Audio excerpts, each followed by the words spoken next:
السلام عليكم ورحمة الله وبركاته.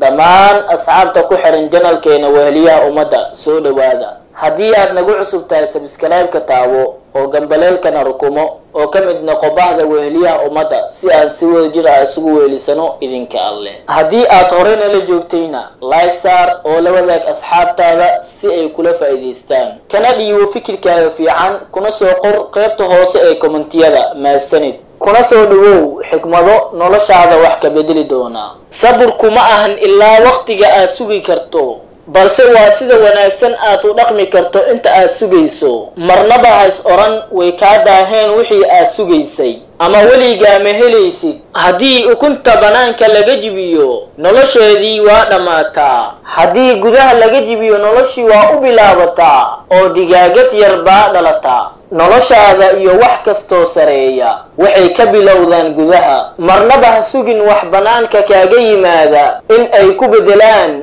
ama farxad kuu keenaan. dadka qaarkii quruxdooda marnaba ma lunto, si kasta oo ay u weynaadaan da'na ugu darsanto, sababtoo ah quruxdoodu marnaba ma ahayn wejiga, waxay ahayd qalbiga. ma joojin karno dhibaato in ay dhinaceena soo aado oo noo timaado, laakiin waxaan awoodi karnaa in aynaan siinin dhibaatada kursi ay ku fadhiisato oo nagula joogto. guusha dadka kale ma ahan adiga guuldaradaada ama fashilkaaga. marnaba ha ka xumaan qof kale guul uu gaaray. isdiyaarin, dadaal badan, doonid joogto ah, dulqaad iyo duco ayaa inta badan ah sababaha guusha. dulqaad yari iyo degdeg waa xididka dhibaatadaada. ma qasbi kartid nolosha in ay ku siiso jawaabo ama sidaad rabto wax kasta u dhacaan. waa inaad ogolaataa in culays kasta fudeed ka dambeeyo. waa inaad aqbashaa in wax kasta waqti qaataan. ha ka dhigan farxadaada in ay ku xirnaato wax waqti kooban ah ama wax aad weeyi doonto.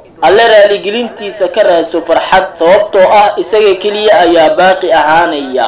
faynustu ma hadasho, waxay isku soo bandhigtaa iftiinkeeda. kuwa guulaystay marnaba ma ahan inay naftooda bunbuuniyaan, balse waxqabadkooda ayaa la rabaa inuu soo bandhigo oo hadlo. haddii aad qalbigaaga wada siiso qof, way dhaawacayaan. wada sii qalbigaaga alle subxaanahu wa tacaala, isagaa kuu toosinaya kuuna xoojinaya. daacad u noqo, laakiin ha ogolaan in lagu isticmaalo. jeclow, laakiin ha ogolaan in qalbigaaga la jibiyo. aamin, laakiin ha noqon qof fudud. dhagayso dadka kale, laakiin ha ogolaan in aad adigu codkaaga weydo.